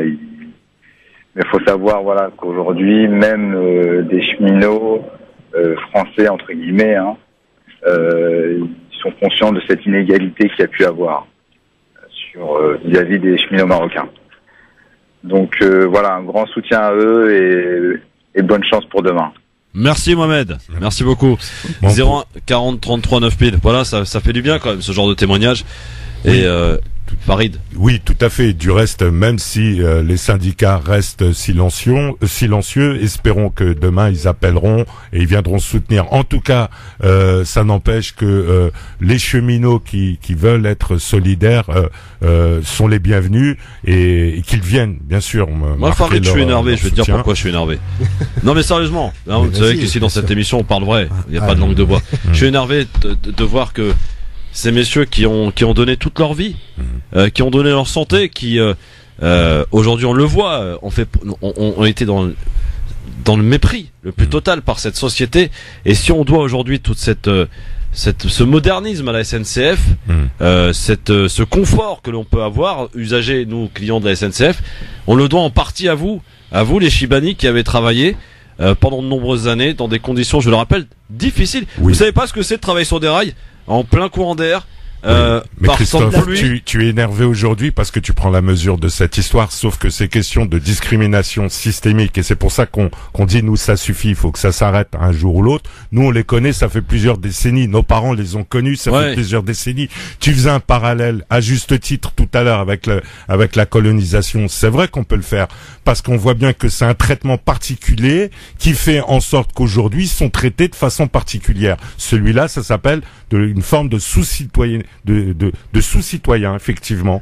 Donc on considère que parce qu'ils viennent des anciennes colonies, ils ont droit à des droits inférieurs. Et ça a une histoire. Ça a une histoire. Et donc ça, nous on connaît, ça fait déjà. Et dire qu'on va donner nos leçons de morale dans d'autres pays, voilà. Hein. On pourrait même commencer par se regarder soi-même. Il est intéressant de regarder, de balayer devant sa porte avant d'aller donner des leçons de morale et des leçons de démocratie aux autres. Allô, bonsoir. Allô. Bonsoir, prénom et ville d'appel. Bonsoir, c'est Habib de Aubervilliers. Oui, Habib, on vous écoute. Oui, alors moi j'ai travaillé 50 ans. J'ai travaillé à la j'ai travaillé à la SNCF. Après, j'ai travaillé dans les garages, j'ai travaillé partout. Et là, à la fin de compte, je touche 650 € de retraite. Donc, lui, le cas de ce monsieur qui est au téléphone, il est concerné sur la question de l'ASPA, Christophe. Donc, ce monsieur ne peut pas dépasser 6 mois et un jour, sinon il perd une partie de son indemnité de complément à la retraite. Vous confirmez, Herbib, hein? Oui. Alors, le complément, ils m'ont donné 314 €. Et la retraite, 280 moins 30 € des charges, 650. il me paye 650 et j'ai 500 euros de loyer. Et ils m'ont dit, il te manque 18 trimestres. Alors, on te réduit la retraite. Parce que il y en a qui m'ont pas déclaré, malgré j'ai les fiches de paye. Et 50 ans, j'ai travaillé. Demande comment il a travaillé. Il vous écoute. Il vous écoute, allez-y, posez-lui votre question, monsieur. Et c'est monsieur Habib. Et oui. Attendez, là, maintenant, j'étais obligé de faire une formation à 66 ans, et j'ai fait une formation en ambulance, et là, je travaille en ambulance pour vivre. Parce que 650 euros, c'est pas possible. C'est rien dit pour. C'est bien entendu. Habib, vous avez travaillé combien de temps à la SNCF? J'ai travaillé à la SNCF 4 ans. Ah oui, c'est... J'étais comme les contrats temporaires. Vous n'avez pas le droit de faire un dossier avec nous. Il faut 15 ans. Merci Habib en tout cas pour votre témoignage. Donc aujourd'hui, vous gagnez mieux votre vie en tant qu'ambulancier? Bien sûr, là je touche ambulancier, j'ai fait 151 heures, je touche 1480. Et après il me paye les 650 euros de retraite, voilà. Je suis obligé de retravailler, là j'ai 70 ans presque. Hein. Merci je suis obligé monsieur. de continuer à travailler. Merci Habib en tout cas d'Aubervilliers, bon courage, merci pour votre témoignage. Alors, on va peut-être faire un petit tour de table pour conclure et rappeler surtout, parce que c'est important, au-delà de la sensibilisation que peut apporter cette émission, c'est d'être présent demain à 13h30 pour ceux qui en ont la possibilité devant le palais de justice de Paris, parce que demain une décision importante qu'on ne manquera pas de relayer d'ailleurs ici en direct demain après-midi, en espérant avoir une bonne nouvelle, mais normalement elle devrait être à la hauteur, c'est la condamnation de la SNCF qui, sans nul doute, messieurs, je pense que vous êtes tous d'accord là-dessus, fera appel, quoi qu'il en soit. Ah, ça c'est sûr. Voilà.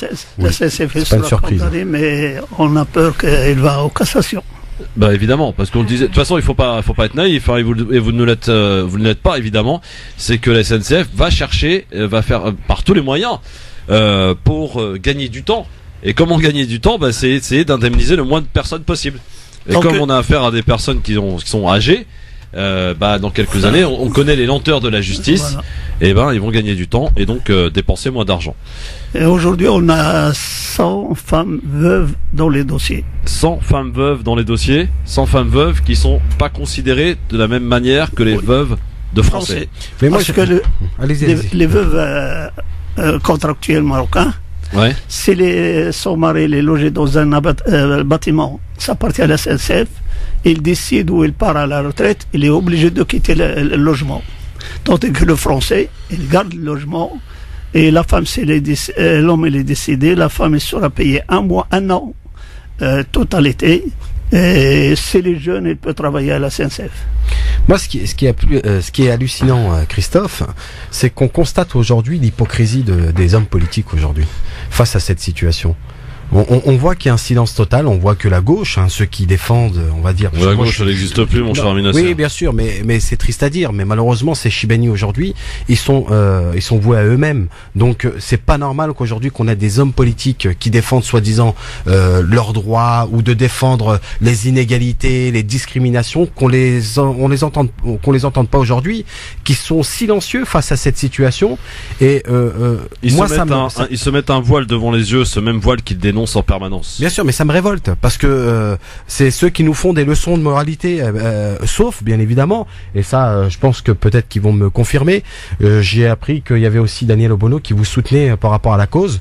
D'ailleurs, c'est la seule qui est courageuse. On peut voir toutes les attaques qu'elle peut avoir quotidiennement parce que elle sort du contexte on va dire du système politique qu'on a habituellement. Alors on va faire un tour de table peut-être avant de terminer parce que l'émission passe très vite. On va juste un dernier mot à tous. Donc encore une fois, merci d'être venu.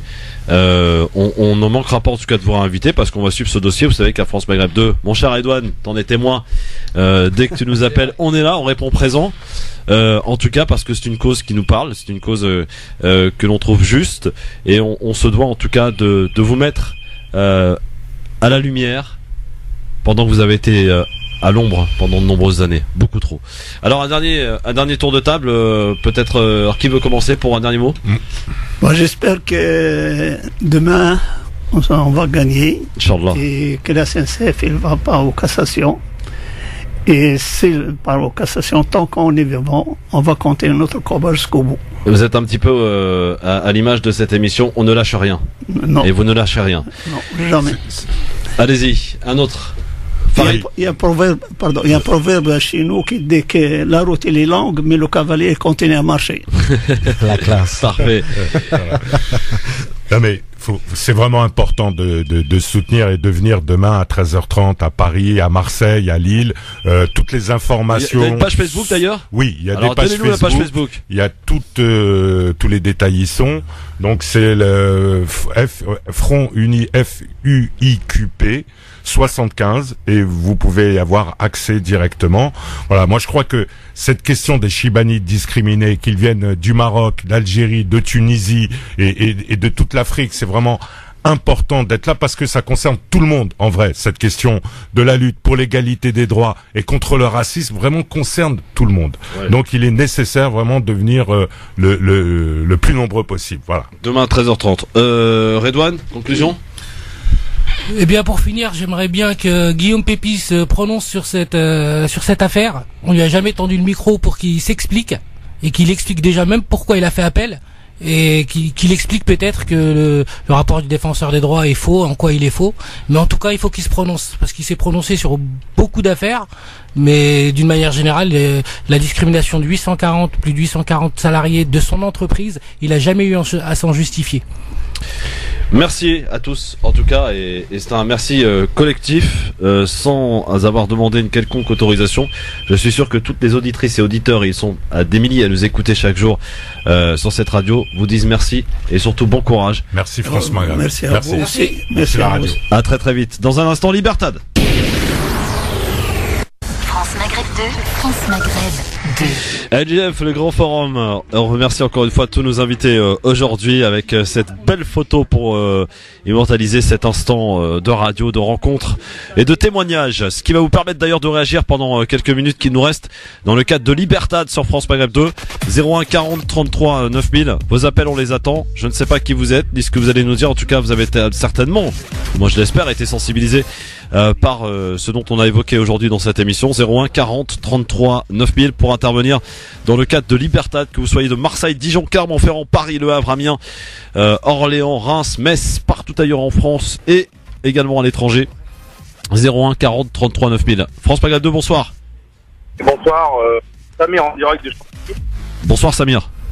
Ouais, vous allez bien Christophe? Merci Samir, on t'écoute Samir. Alors moi je voudrais déjà remercier ces messieurs-là qui ont parlé, on est bouleversés par ce qu'ils viennent de dire. Et ils ont en fait ces gens-là, les mesquines, ils ont servi de main d'œuvre pour la France et c'est comme ça qu'on les remercie.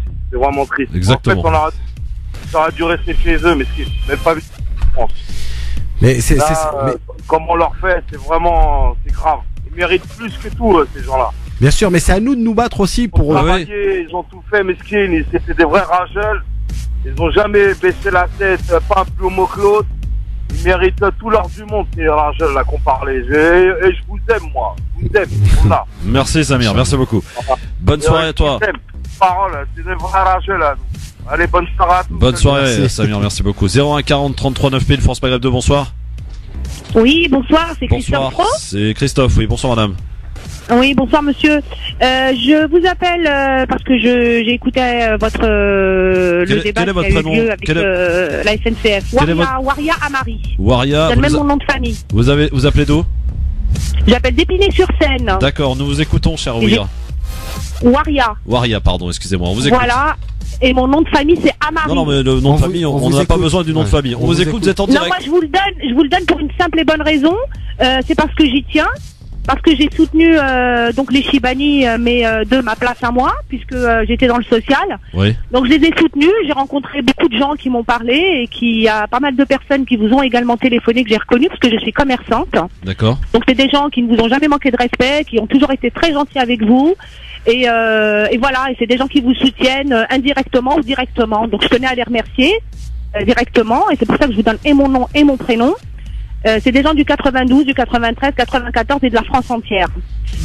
Voilà, les Chibani, j'y tiens beaucoup. J'espère qu'ils gagneront. cette fois-ci cette bataille. J'ai mis sur mon Facebook, parce que je suis joignable sur mon Facebook et je sais que certaines de personnes que vous avez près de vous et qui vous appellent consultent mon Facebook régulièrement. J'ai soutenu la Palestine également, j'ai pas mal bougé. Donc c'est pour ça que je vous dis, j'ai toujours été avec vous et ça c'est depuis quelques années. Merci. Et je serai toujours à votre côté. Merci pour votre témoignage en tout cas et, avec grand votre plaisir, gentillesse. À très bientôt. Avec grand plaisir et continuez ce que vous faites et vous avez des personnes qui sont vraiment remarquables près de vous et les personnes que je rencontre seront toujours aussi remarquables et c'est pour ça que je vous ai donné et mon nom et mon prénom. Merci Aurélien, merci beaucoup. 01 40 33 9000 France Maghreb 2, bonsoir. Allô, une fois, deux fois. Ok, allez, on passe à autre chose. 01 40 33 9000. Belle émission, Nasser, aujourd'hui. Hein. Exceptionnel. Les larmes aux yeux quand j'entendais, comment il s'appelle, Monsieur Katim. Monsieur Katim. Voilà, franchement, j'ai été. Qui a été d'ailleurs un des premiers à mener le combat. Hein. Mais c'est ça, c'est qu'il a été un des premiers. Et moi, ce que je trouve dramatique, c'est que c'est des Chibani qui n'ont pas lâché le morceau, qui sont partis jusqu'au bout, qui y ont cru vraiment jusqu'au bout, et qui aujourd'hui sont fiers et ils ont gardé leur dignité, leur honneur. Et c'est ce qui m'apporte de la force à continuer à accompagner ces Chibani quand il le faut. Et d'ailleurs, j'invite tous les auditeurs et auditrices d'aller leur rendre visite quand vous pouvez leur rendre visite. France Maghreb 2, bonsoir. Oui, bonsoir Christophe. Bonsoir. Allô, quel est votre prénom, monsieur? Quel est votre prénom et ville d'appel, s'il vous plaît? Karim Le Havre. Karim, on t'écoute. Ouais, moi j'appelle pour les vieux Chebanais là, qui ont travaillé toute leur vie à la SNCF. Et les remerciements, comment dirais-je, ils les ont mis de côté comme des, excuse-moi du terme que je veux dire, comme des merdes. Ils ont raison de se battre, ils ont raison de donner leur dignité et il faut pas qu'ils lâchent le morceau. Ils n'ont pas l'intention de le lâcher visiblement, on les croit, en tout cas on les sent bien déterminés pour le coup. Merci Karim. Parce que c'est une honte de voir ça. Ouais. Effectivement. Je te remercie Christophe, continue comme ça, vous cartonnez sur ces missions-là et plus tard, Inch'Allah, ça continuera de plus en plus avec France Maghreb. Ouais, continuez à faire passer le mot, hein, parce qu'il y en a qui disent que le Grand Forum ne fait pas d'audience. Prouvez-leur le contraire. Si. Voilà, merci Karim. J'ai appelé hier pour le truc de l'idole et bon, bah, j'ai pas eu le temps avec le travail. Mais qui continue, qui lâche rien du tout les Chibanais parce que c'est grâce à eux qu'on est là et c'est aussi grâce à eux que la vie continue, quoi. Merci Karim et très bonne soirée à toi du côté du Havre. En tout cas, on te salue. Mais là, il a dit un truc super important. C'est grâce à ces Chibani qu'on est en France. Effectivement, il a raison, il faut le soulever. Ouais. Parce que s'ils n'étaient pas présents, on ne serait pas là. Et ça, c'est un constat. Donc, on oublie trop souvent d'où on vient. Et je pense que c'est important qu'on les soutienne et qu'ils soient accompagnés. Ça, France Maghreb 2, bonsoir. Bonsoir. Bonsoir. Sofiane, bonsoir à toi. On t'écoute. Bah, moi, j'appelle pour réagir au débat d'aujourd'hui. Enfin, aujourd'hui, je reçois déjà de gagner demain, Inch'Allah. Ouais. Et faut se dire qu'il y a une justice en haut. Donc, même s'il n'y a pas une justice ici, il y a une justice en haut. Donc, tous ceux qui ont fait du mal, ils vont le payer, dans tous les cas. Soit dans le matériel ou dans le reste. Ils le payeront, Inch'Allah. Voilà ce que j'ai à dire. Et je souhaite demain qu'ils vont gagner, tout mon cœur. Merci Sofiane. Bonne soirée. 01 40 33 9000 pour nous appeler, Libertad, pour réagir bien sûr dans cette émission. Toute liberté, oui. On est la seule émission à vous offrir cet espace de liberté, de cette manière-là en tout cas. France Maghreb 2, bonsoir. Ouais, franchement, le chat aurait pu rester couché aujourd'hui. On n'avait vraiment pas besoin de toi. 01 40 33 9000 pour nous appeler, pour réagir, pardon. Bien sûr. France Maghreb 2, bonsoir. Oui, peut-être qu'on peut dire aussi qu'il y a aussi des discriminations et des choses qui se passent aussi dans les foyers. C'est qu'on a des antennes relais qui sont installées au-dessus des foyers et c'est pas une ou deux antennes relais, c'est par 14, 15, 16, 17 parce qu'on sait très bien que c'est des personnes qui ne pourront pas agir et parce que tout simplement ça apporte de l'argent à certains bailleurs qui profitent de ces Chibani. Donc voilà, c'est juste pour faire aussi comprendre à nos auditeurs et auditrices que ces Chibani sont discriminés et attaqués de partout. Donc soyez présents s'il vous plaît. Je le dis parce que si je le répète à plusieurs reprises, c'est parce que je le vois sur le terrain. Parfois, c'est triste à dire, mais on n'est pas beaucoup actif sur la question des Chibani. Un petit dernier pour la route. Bonsoir. Oui, bonsoir. Moi, Olivier Letan. Je vous appelle par rapport justement au procès Chibani. Oui, Mohamed. Je te dis que je suis fils de cheminot et mon père en fait fait partie des plaignants. Donc simplement pour leur apporter tout mon soutien. Et aussi pour dire que ce sont des honnêtes gens, courageux, qui ont fait vraiment un effort, qui ont émigré dans une période qui était compliquée. Et donc voilà, déjà soutien par rapport à cela. Et deuxièmement, il faut bien vraiment que leurs enfants prennent conscience vraiment de l'effort qu'ils font. Ils ont lutté seuls, bien évidemment, avec les syndicats qui les ont laissés de côté. Et leurs enfants doivent prendre vraiment exemple sur leurs parents, sur leur père, et voir l'action qu'ils ont menée. Et ce serait un bon exemple pour la suite et pour les droits que l'on pourrait avoir pour plus tard. Parce que l'effort que ces Chibani font, c'est les fruits vont justement être récoltés pour les générations futures. Et les enfants de la deuxième, de la troisième génération doivent prendre conscience de cela. Voilà, merci. Merci, et je crois qu'on pouvait pas mieux terminer finalement qu'avec ce témoignage. Merci à vous. Et cette émission qui vous ressemble et qui vous rassemble, parce qu'on doit se rassembler quand il y a des sujets comme celui que l'on a abordé aujourd'hui, pour transmettre. Un travail de transmission, de mémoire aussi est important à faire auprès de la jeune génération qui, je le disais tout à l'heure, se fait entendre, crie, parfois de manière pas toujours intelligente, faut le dire. Eux, en l'occurrence, continuent le combat après des années et des années d'humiliation. Je pense que le mot est faible, qu'ils ont vécu, mais ils sont toujours restés dignes, toujours restés debout, toujours restés à demander leur droit à être considérés, mais toujours de manière polie, calmement. Exactement. Voilà. Et bravo à eux. Et grand respect encore une fois à ces messieurs. Et comme le disait, je crois que c'est toi, Nasser, ou un autre auditeur disait, si aujourd'hui vous avez toute ce loisir d'être ici en France aujourd'hui, de travailler, d'avoir un appartement, d'avoir une famille, d'être bien, vous le devez en partie aussi grâce à eux. Exactement. Et j'ai une grande pensée, permettez-moi, juste à titre personnel, à un monsieur que je vais citer son nom, monsieur Ben Hamza, qui est lui aussi Chibani de la SNCF. Et j'ai une grande pensée à tous ses enfants, à Rachid, à toute ta famille Ben Hamza, que je salue. Voilà, merci beaucoup en tout cas Nasser. Merci à toi Christophe, c'était un plaisir et un honneur. Rendez-vous demain 13h30 et demain avec Nadir Kaya entre 16h et 18h sur France Maghreb 2. Le grand forum continue sur les réseaux sociaux, vous continuez à nous adresser vos messages, témoignages. N'oubliez pas d'ailleurs, si vous avez des sujets à nous proposer, que vous souhaiteriez que l'on évoque ensemble, surtout dans la partie sociétale, eh bien vous allez sur Facebook, Christophe le grand forum, Twitter LGF officiel. Excellente soirée à l'écoute de France Maghreb 2, 18h01 dans un instant l'excellent Medjed. L'heure du flash pour l'heure avec Marine Garel. Bonsoir Marine. Bonsoir à tous. Des rassemblements, des manifestations un peu partout en France. À Paris, ça se passe devant le ministère de la Santé. Les personnels des maisons de retraite demandent plus de moyens humains et financiers pour mieux s'occuper des personnes âgées. Une grève inédite aujourd'hui. Vers une mise en examen de Jonathan Daval, c'est ce qu'annonce son avocate. On a été surpris par certains éléments du dossier dont on n'avait pas connaissance, a regretté à la mi-journée l'avocate de Jonathan Daval. Le mari d'Alexia, retrouvée morte en octobre dans un bois de Haute-Saône, est en garde à vue depuis hier. Il va y rester jusqu'à demain. Sa présentation devant le juge d'instruction est quasi certaine selon son avocat. Le PDG de Quicksilver, Pierre Agnès, est toujours porté disparu en mer. Son bateau a été retrouvé échoué et retourné ce matin vers 9h à Osgore dans les Landes sur la plage de Boiteux. Le gouvernement va s'attaquer demain aux promotions et aux seuils de revente à perte dans un projet de loi qui sera présenté.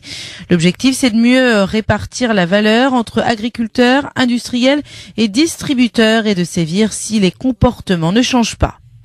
Après le spectacle inattendu de Dieudonné samedi dernier à Roubaix dans le Nord, la salle La Condition Publique annonce son intention de porter plainte pour escroquerie et abus de confiance. Dieudonné s'était fait passer pour une entreprise de cosmétiques. 4 millions de personnes sont mal logées en France, voire sans logement selon les derniers chiffres de la Fondation Abbé Pierre, qui réclame 1 million de logements supplémentaires en France. Sport, l'international tricolore Aurélien Rougerie, déjà arrêté pour une entorse au genou, s'est ouvert la main droite dimanche dans un accident domestique. Il ne pourra pas revenir avant fin avril, annonce l'ASM Clermont-Auvergne. Il a été opéré d'une dissection des 2 tendons fléchisseurs du 5e doigt de la main droite, selon le club. France Maghreb 2, service, info, musique, divertissement. France Maghreb 2. France Maghreb.